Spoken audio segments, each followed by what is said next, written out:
you guys are giving instructions in the dressing room. Do you have any questions? I got a question. You got any excuses tonight, Roy? Let's not ask questions like that. Let's touch gloves and go to work. How you doing, everyone? My name is Ryan and this is Ali, and welcome back to another edition of Box Talk. Today we're back with the heavyweights. We've got the return of Antonio Tarver versus Johnathan Banks in what people are calling a crossroads match. But what is it really? Is it a shot for? Is it a route to a heavyweight title, or is it just a match on paper?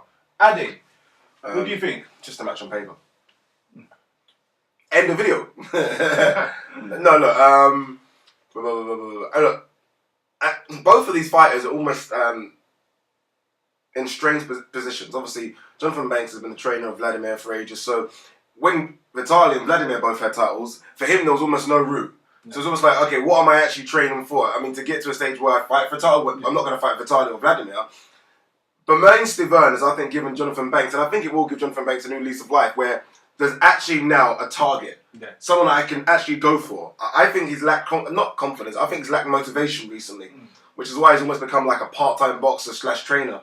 I think with Main Steven taking a title and Vitaly going, I don't see him having a run, but I can actually see that he might have a plan of this is how I get to a world title shot. Yeah, see, it's a weird fight for me, whereas Antonio Tarver as well, whereas Tarver wants to go for the heavyweight title. He's been calling out David Hayes. He wants to fight with Vladimir. He wants to go through that route and say, look, I want a contendership. But beating Johnathan Banks doesn't do that. Yeah. Johnathan Banks is not really ranked. Yeah.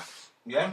He last fought against Seth Mitchell. Yeah. And lost. Yeah, lost. Like, I thought he won. It was a weird performance. A very weird performance. Considering he knocked out Seth Mitchell the fight before. So if Tarver was to blow out Johnathan Banks or win on points, it leaves Tarver in really the same position he is now, except he's been active. Whereas, again, same thing, if Johnathan Banks was to beat Tarver by points or by knockout, or whoever he was to win the fight, Tarver's not ranked as a heavyweight. So it gives no one progression, basically. I think it gives progression, and it's a good point you make. I think it gives slight progression to Tarver by beating Banks. I think Banks beating Tarver, you're beating a guy that was a light heavyweight, had a few fights at cruiserweight, and I think one fight at heavyweight. So Banks gets nothing for beating Tarver. Tarver, on the other hand, gets a little something for beating Banks. A, like you say, it's activity. Yeah. And B, Banks, look, you're right, he's not recognised in the top 10 in any governing body, but he's a good fighter. No, he is a very good fighter. He's a good fighter, so I feel like someone like Tarver beats Banks, his name's relevant again. And look, Tarver's not going to get a run to no title. Yeah. I mean, Tarver talks a lot, we've interviewed him, he's a nice guy, but I think with Tarver, it's more a case of he wants a few more big paychecks. That's what it is, really. I mean, he's not going to fight. I can't see him ever being in the ring with a Main Steven or anyone like that. I see him right now just a guy that wants a couple more fights to get big money. No, I can see him in the ring with those type of guys, but you know, like I said, we always talk about routes and directions. You got a kind of path of how you're gonna get there. And when I spoke to him, I understand his point. Saying, if I fight David Hayes, a former world champion, he's a former cruiserweight. Sorry, he's a former cruiserweight, smaller guy like myself. We're about the same height, so it's a guy that I can fight and be comparative with in skill size. He's not too big, but he's a world champion. So that takes me. David Hayes is a top 10 contender, top 5 when he comes back. We'll know who he fights. That's a route. Like I said, Johnathan Banks for me is not really a route. It's just a stay busy fight. And with Johnathan Banks being a heavyweight now for 4 or 5 years, Johnathan Banks has never ever really been a contender. He's always fought decent guys, but he's never done Nikolai Ferrer. He's fought Travis Walker a few years ago. Yeah, he's fighting decent guys, but he's not really fighting guys that you will put in contendership. So it doesn't give me enough to say what either one will have. It's strange because you say that, but I think when he beat Seth Mitchell, and Seth Mitchell was a name touted around a guy that could possibly be someone. It was, I mean, the new Tyson, all that kind of rubbish. But when Banks beat Seth Mitchell, the first time there was credence to saying, okay, Banks is obviously on this sort of trajectory. What's going to happen? But like I said, both Klitschko's were there. Yeah. So I think for him it was almost like, okay, beat Seth Mitchell, then what? I feel now with the emergence of the Main Steven, with the emergence of who's Steven fighting again? I keep forgetting his name. Deontay Wilder. I feel like both of these people are looking at those as potential shots. Yeah.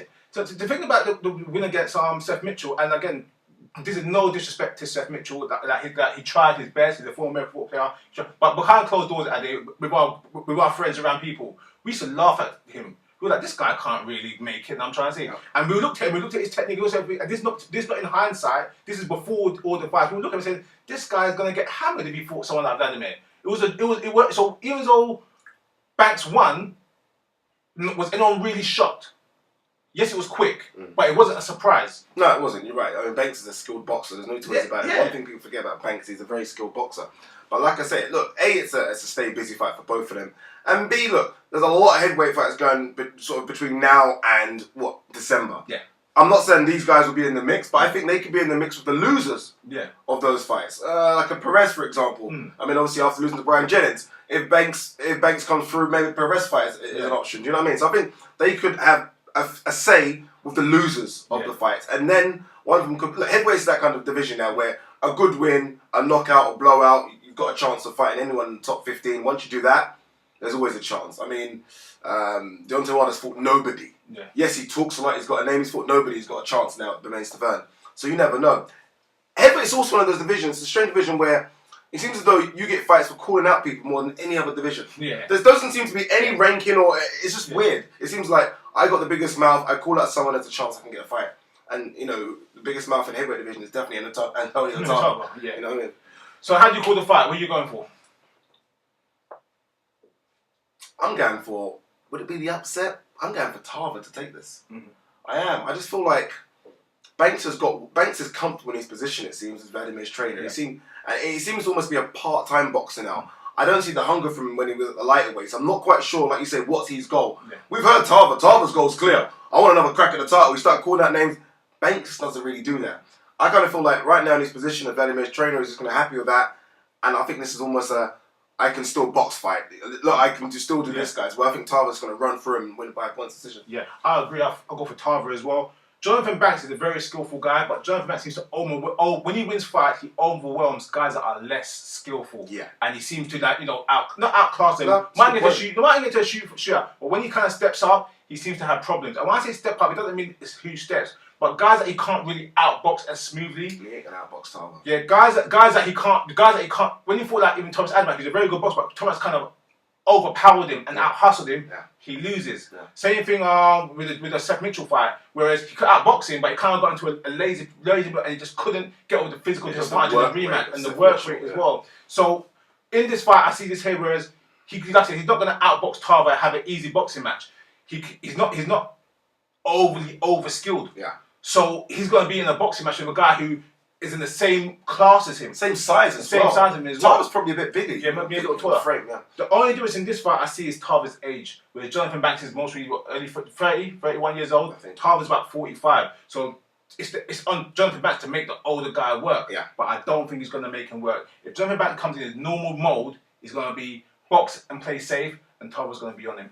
Yeah, no, it's a good point. And, I mean, you go on Tarver's website, on YouTube, he's got so many pictures of him doing, like, CrossFit training, this and that. He's serious, and I think he wants one more run. And look, so should it. The good thing about Tarver, yes, he's 45, but he's never really had severe beatings. I mean, the Hopkins fight was embarrassing. It wasn't a beating at all. No. So he's never been put down hard or anything like that, really. So, you know. When you're a competent boxer, you know how to fight aggressively and defensively. And when Tarver's been in situations where he's not been a winner, he knows how to cover up, protect himself, and fight to stay within the fight without taking damage. Okay, there you go, guys. So, look, it's a heavyweight clash. Not a big heavyweight clash compared to what we've got coming, but it's a heavyweight clash nonetheless.